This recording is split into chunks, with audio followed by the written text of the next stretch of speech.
So, Ngakma Nor'dzin, teaching on the four denials. Thank you. So the four denials, or the four extreme views, these are four views that are denied in Buddhism, and they are monism, dualism, eternalism, and nihilism. Eternalism, let's do this. Now, these were the views of the Tirthikas, and the Tirthikas were the religion that existed in India at the time of the Buddha.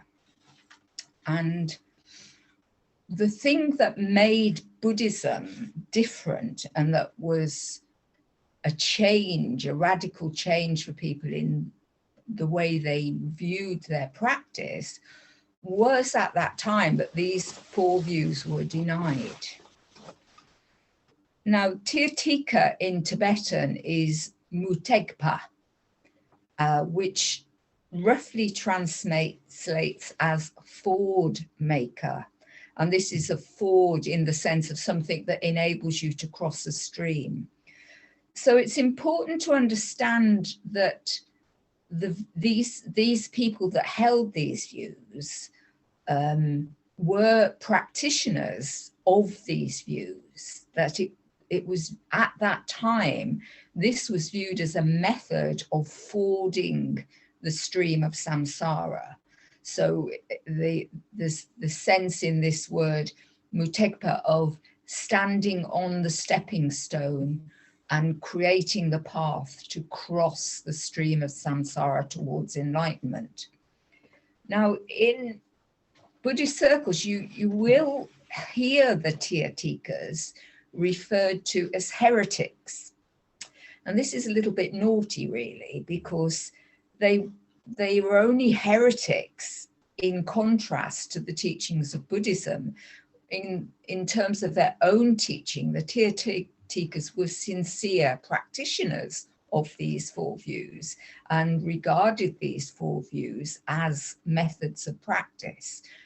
And as one of the Vajrayana root vows is not to disparage other teachings and practices, it's very wrong of us really to refer to these people as as heretics. It's a bit derogatory and also not accurate. So it's better to use the word Tirthika. So they regarded these as spiritual paths, and these spiritual paths were very much dependent on the view of an existent soul that either arose with the life and ended with the life, or continued through lives, but as this Atman, this self that continued. And what Buddhism said, what the Buddha taught, and primary principle of Buddhism is that there is no soul, that there is nothing that can be found that continues. And this would have been shocking and extraordinary, and would have marked Buddhism as this new religion at that time, new approach, and a new method of gaining realization.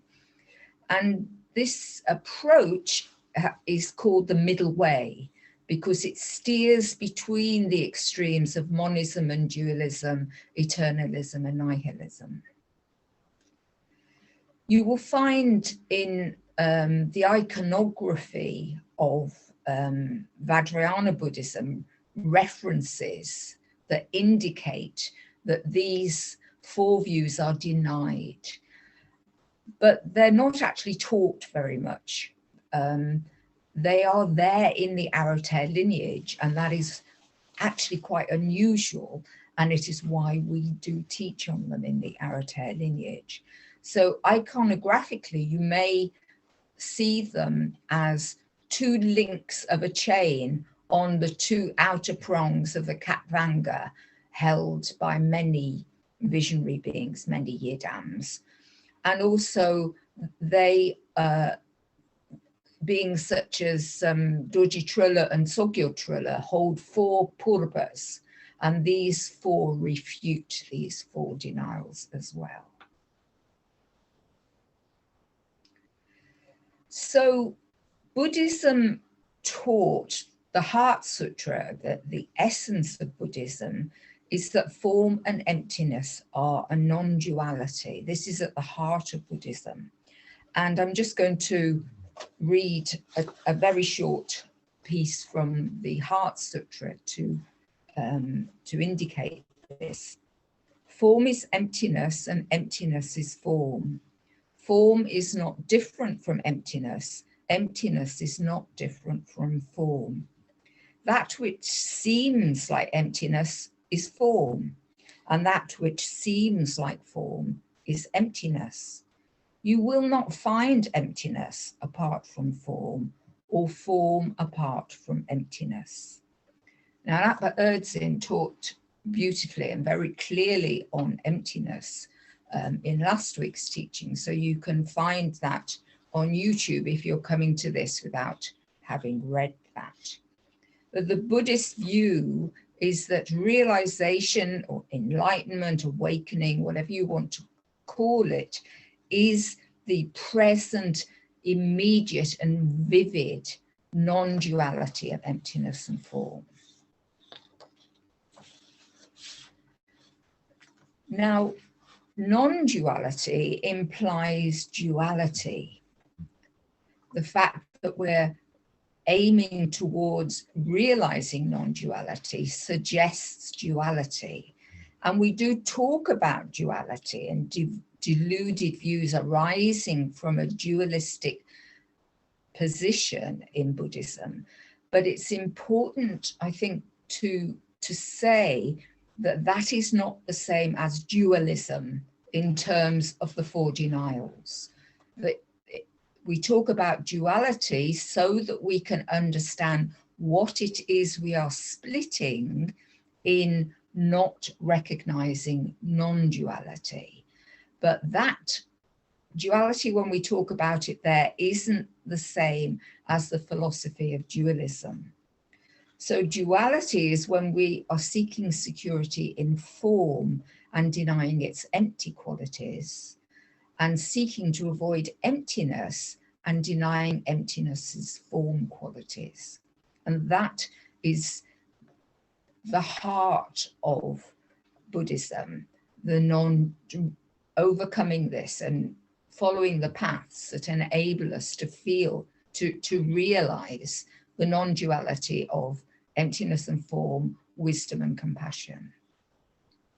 So all delusion, unhappiness, dissatisfaction, pain, selfishness, cruelty, and unkindness is based in protecting an illusory self and manipulating form to try and make it display form qualities and not display emptiness qualities.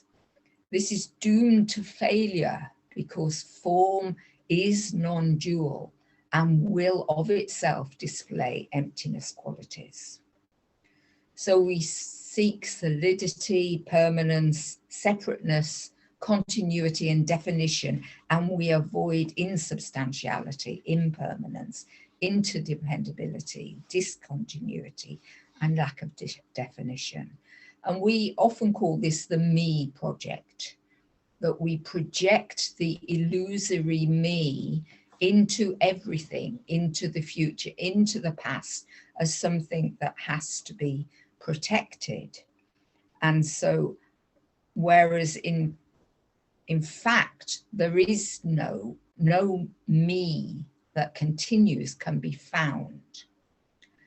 And the responses, those 5 responses that I just mentioned there in terms of emptiness and form, relate to the elements, our elemental nature, and how we experience that.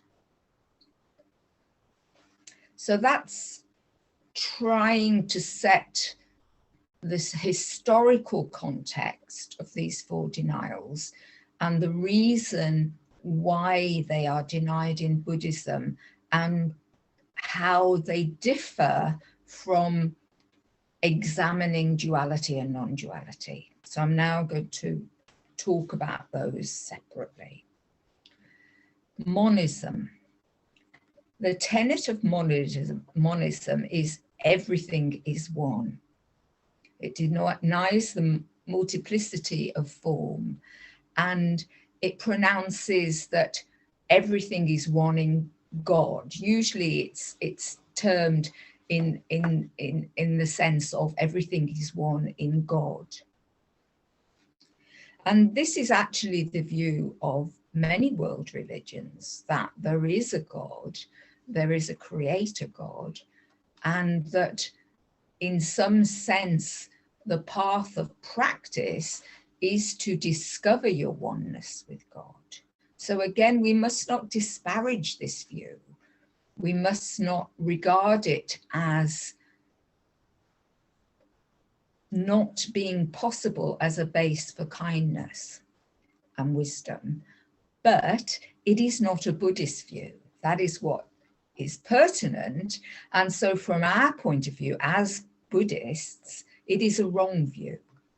But we must respect that for others, it is not a wrong view.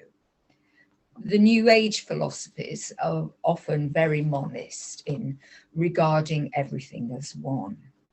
So the soul is felt to exist as an entity. I'm not going to go into where they might think it exists, but it is felt to exist. And that fundamentally that godness, that little bit of God in everybody, is the same for everyone, is the same in everything. And there are probably big disputes about whether animals have it, whether plants are sentient and can have it, and the whole thing goes on in that way. But there's this idea that there's this oneness that we can engage in practice to move towards finding that oneness. Now, this oneness sounds rather lovely when we're talking about things like the oneness of laughter or joy or love, appreciation, beauty, those moments of shared oneness. That feels like a very nice way to live your life. But if you follow the idea of oneness through to its logical conclusion, that means that we're also one in cruelty, rape, torture, genocide, murder, anger, hatred. There must be some sense of oneness in those, that we all share those as well. And then it doesn't feel quite so lovely. Or you then have to create the notion of an opposite. So a devil, and this idea that cultivating the devilish qualities as opposed to cultivating the goddish qualities. And this, from the point of view of Buddhism, this simply doesn't function, because all those notions would be regarded as illusory, because there is no self in that way. Now, again, from the Buddhist point of view, monism presents problems in terms of developing compassion. It lacks substance in terms of being able to examine logically and analytically as a cause for developing kindness. There is no need to practice, in a sense, if you believe in monism, because we are all one anyway, and eventually we will all slide back into that oneness when we die, or we are doomed to never enter that oneness. It seems to go in one of those two directions. Or if individuality is experienced, because there's this sense of oneness, then the individuality that we come across becomes a challenge or a threat to our sense of oneness. So there are problems that occur from trying to maintain this oneness. At best, it can become a sense of blandness, of a sort of woolly, cozy, well, we all love everybody and we all believe the same, don't we? Or at worst, it denies the need and the possibility of helping others because we don't acknowledge that their pain is worse than my pain because we're all one. And in the end, from the Buddhist point of view, it becomes illogical and rather childish, the idea that there could be an uncreated creator God. It can be refuted through Buddhist logic. Dualism states that everything is different, and it denies the experience of sameness. It denies those moments of shared experience that are looked at in monism. So dualism says that we are always different. There is nothing that is shared. There is always that separateness. The soul is completely separate identity. My soul is different to your soul. They are not the same. Now, this is a problem in terms of compassion, because your pain is actually nothing to do with me, because we are disconnected. I have no responsibility for you at all because we are completely separate. It is not part of my practice in a belief in dualism to attempt to connect with you because I am different. That is the tenet in which I believe. Now, whether anybody actually practices monism and dualism as complete separate paths, certainly I think that's probably unlikely. Monism will tend towards eternalism and dualism will tend towards nihilism, as we will see in a moment. But from the Buddhist point of view, monism and dualism lack wisdom. They are simplistic extremes that do not stand up to logical analysis and are methods of trying to secure security or engaging in stoicism. They lack the wisdom to actually look at the reality of how things actually exist. So now we look at eternalism. Eternalism has the tenet that everything has a meaning and a purpose. And this is connected with the monist view. So it is often talked about in terms of God is working his purpose out in everything and anything that happens. So if you get out of bed and you stub your toe, there's a reason that that's happened. There's something you're going to learn from it, or there's some sense in which you're going to use up karma from the pain of it. There's a reason and a purpose for having experienced that. A child who is dying of cancer, even that, the Eternalist will say that that is part of God's purpose, that God is working out his purpose in that experience. Good people dying young, unkind people living till 110, happy people having very sad things happen to them, unhappy people being extremely lucky, all the sense of fairness, unfairness, really all the eight worldly dharmas are there in eternalism, and they're all viewed as this sense of the universe is unwinding as it should, and everything has a purpose and a meaning, and we just have to try and find that. So in terms of eternalism, karma is very much looked at as cause and effect.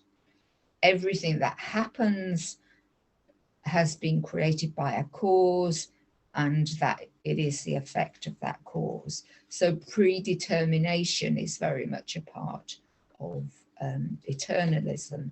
And here, this is where Buddhism stepped out of this view, where karma is looked at as perception and response.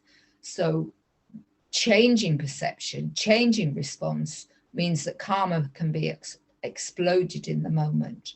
Whereas from the point of view of eternalism, karma has to be worked out. If I hit you in a previous life, then I have to somehow at some point experience you hitting me in this life or a future life in order for that karma to become balanced.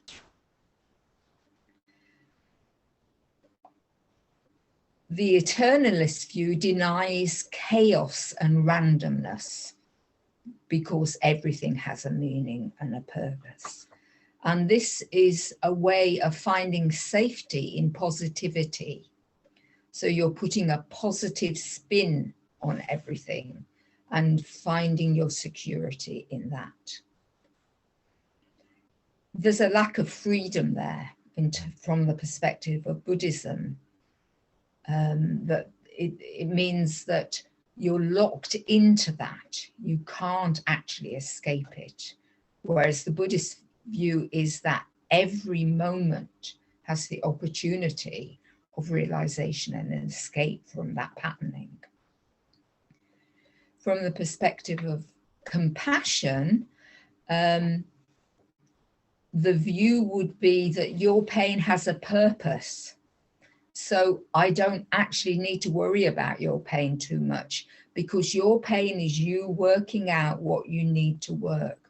So although eternalism seems to present a positive, warm view, there is a coldness to that warmth, a disconnection, an uncaring aspect of it.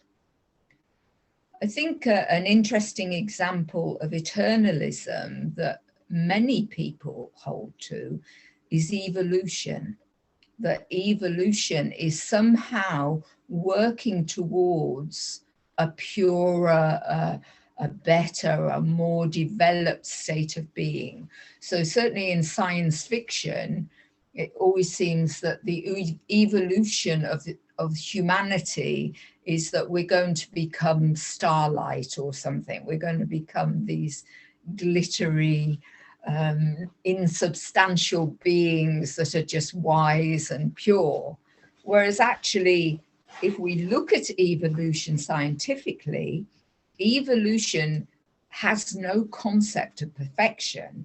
Evolution is merely beings adapting to the situation that they find themselves in.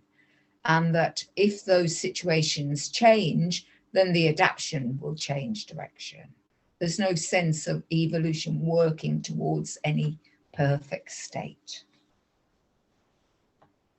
And so the fourth one, nihilism, its tenet is nothing has a meaning or a purpose. There is no meaning or purpose. And this is seeking safety in negativity. It denies that there can be meaning and purpose. It denies that there are patterns in phenomena and declares that everything is chaos and randomness.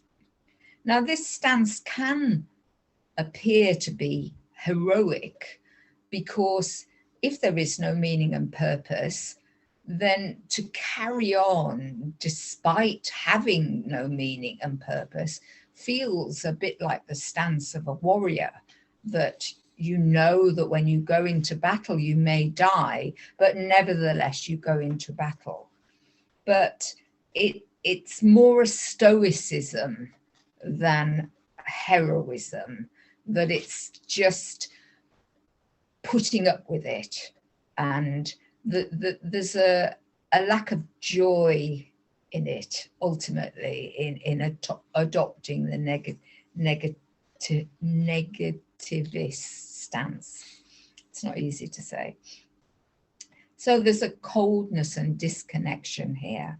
There's no reason to make any connection with others, because nihilism tends to be connected with dualism and the idea that that individuation only exists for the length of this life anyway, and will die once that individualism comes to an end. And so there is no meaning or purpose in making connections. So this view with regard to compassion is crippling, very limiting, really stifles the capacity to care about others and engage with others, because there just seems to be no purpose in doing that. So eternalism and nihilism are obstacles to the development of compassion. There's an inability there to recognize the needs of others in the moment and work with the needs of others in the moment in a caring way and prioritize that above your own needs.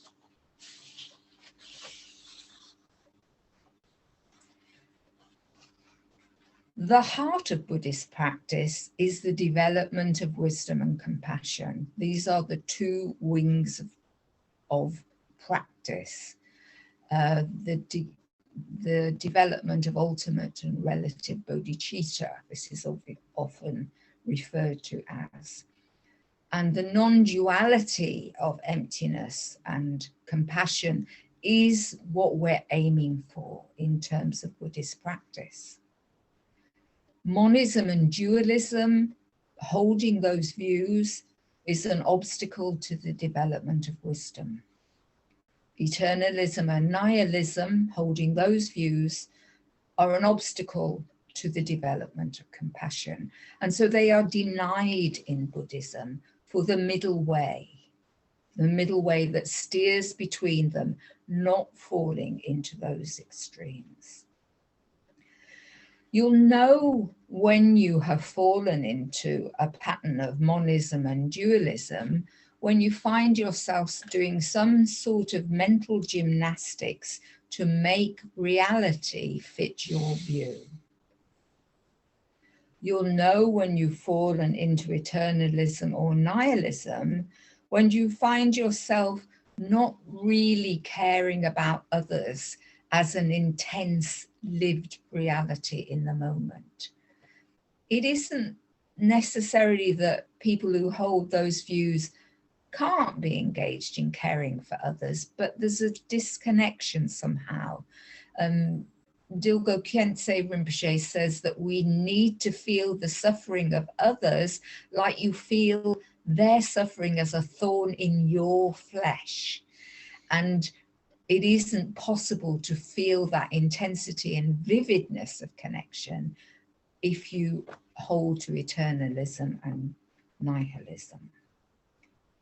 Now, eternalism, I feel, is the least harmful of these four, and it can actually be quite playful to engage in eternalism, as long as you recognize that you're doing that. So if you go back to the example of stubbing your toe when you get out of bed, you bend down to rub your toe and you notice the earring on the floor that you've been looking for weeks. And so you think, there was a meaning to my stubbing my toe. It meant I was going to find my earring. And that can be playful, and it's not harmful unless we really believe that is true, rather than it's a rather nice coincidence that occurred in life. Now, these are all denied in Buddhism as an ultimate reality that can be held to, but each of them can be a reality in the moment. And this is perhaps why they can be a danger for a Buddhist, because as Buddhists, we can see that they exist in the moment, but we must let them go in terms of continuing beyond the moment. So in terms of monism, everyone's emptiness is the same experience. And this is why we can share the joy and pleasure of love and appreciation, why we can all laugh together at the punchline of a joke. This is actually an expression of emptiness. When moments like that are shared, it's because the self, the me project has been dropped for a moment, and we enter that moment of emptiness together. So monism is existent as a reality in that moment. Dualism is a reality in the moment, in that we are individual. We do experience things in a different way. So me stubbing my toe is not the same experience as you stubbing your toe. They are actually different, and we can see that, but we don't separate that totally into believing in an I, a self-existent inherent I, therefore, that experiences that. Eternalism can be true in the moment, in that we choose to allow things to have meaning. We choose to allow finding the coincidence of finding the earring on the floor when we bent down to rub our toe as an eternalist moment. But we've chosen to allow that meaning to be there. And nihilism is true in the moment, in that there is no ultimate meaning or purpose in anything. This is what Dorje Trollope claims. There is no purpose. There is no ultimate purpose in anything that is being worked out. The moment certainly can be meaningless.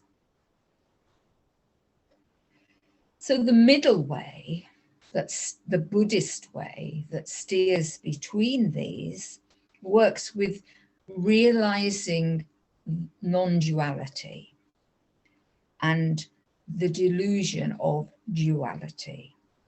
So experiences of monism, dualism, eternalism, and nihilism are approached as practice and not as truth.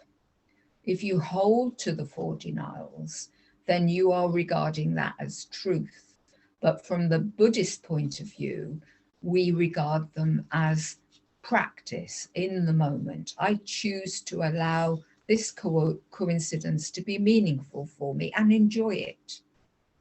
I choose to not allow this bad thing that has happened to me to be meaningful and let it go. And so the middle way is the discovery of spacious passion and passionate space, the non-duality of emptiness and form. And this is the development of wisdom and compassion. When things happen to us in our life, we can either ignore them, we can let them go, we can not take them too seriously, or we can embrace them as opportunities for practicing transformation. So that is the four denials. It's part of the root vows that people who hold the 14 root vows do not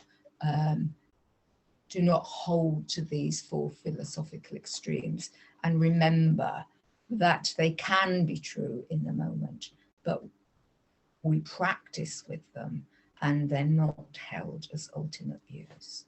And we don't denigrate the Tirthikas for the fact that they believed in them. So thank you.